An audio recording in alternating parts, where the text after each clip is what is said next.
Yeah, they'll get it done.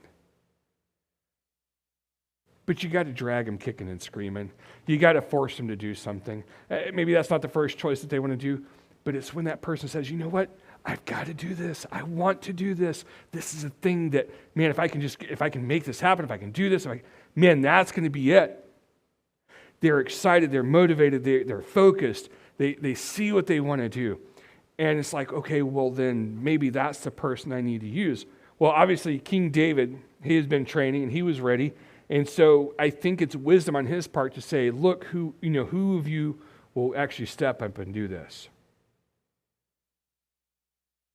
It's interesting when you ask somebody to do something, and I've been this person, and if I've been this person to you, I apologize. Hey, you want to help me? Well, my kids are different. We just, you're stuck with it. Sorry about that. But in general, hey, you want to do this? Hey, man, you'll appreciate, I promise you, you're going to love it. This is going to be amazing.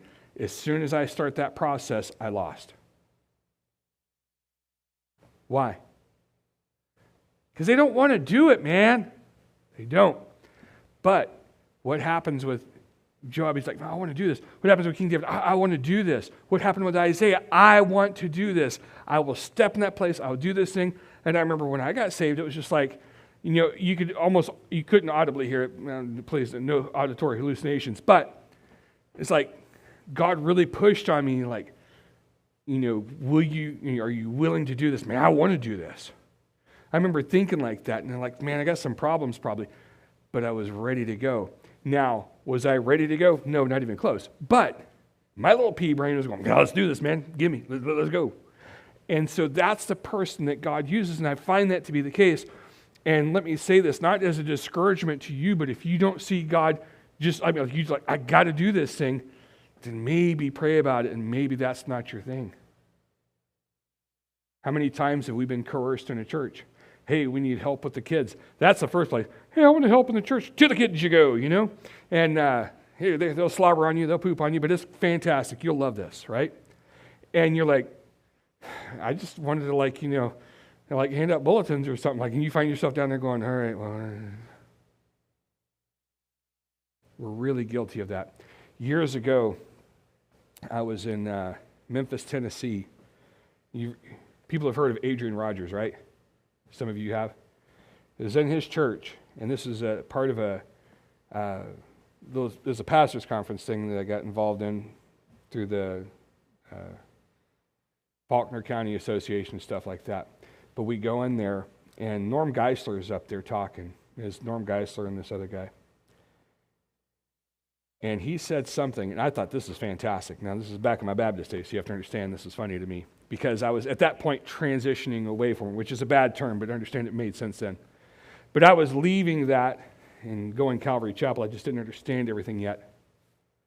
But I remember, because I'd been training under Calvary pastors at that point for a few years, I knew what he said was right. And it was funny. And I watched people squirm. It was so great. He said, and this, keep in mind, this is a room of 300-400 pastors.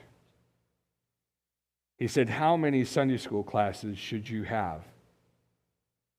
And you're counting them up, for my group, I need at least 4 or 5, or I need one of these, I want one of those. He lets it kind of simmer there for just a second, and then he says, you need as many Sunday school classes as you have qualified people to teach them. And I was like, whoa. He also said a few other things, and I remember the bus ride back was a little tension. It was funny. It was like one of those little 18-pack vans or whatever. This guy's like, I can't believe that guy said that. It was great. And it's like, because one of the things is like so many, whatever the percentage of pastors don't even believe their Bible. And the guy's like, that's not true. There's no way that's true. And I'm like, it is, man. But you got to remember that what people see as a church is not what believers who are actually in their Bible understand what the church is. And so, yeah, there are a ton of people. You can walk into churches all over the city, all over the state, all over the country, and you walk in there and the pastor doesn't believe a word he says. I've been in those churches. I've been in there plenty of times. When I was in the Army, I was in a couple of them.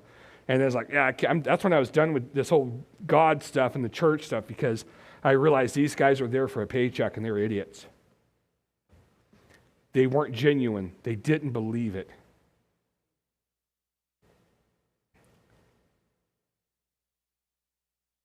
There needs to be as many churches as there are qualified pastors. There needs to be as many Sunday school classes as there are qualified teachers. That's going to burn some people, though, unfortunately, because there's plenty of them around here that need to shut the doors and call it good. It just does. Are you willing to serve God? If you're willing to serve God, are you qualified to serve God?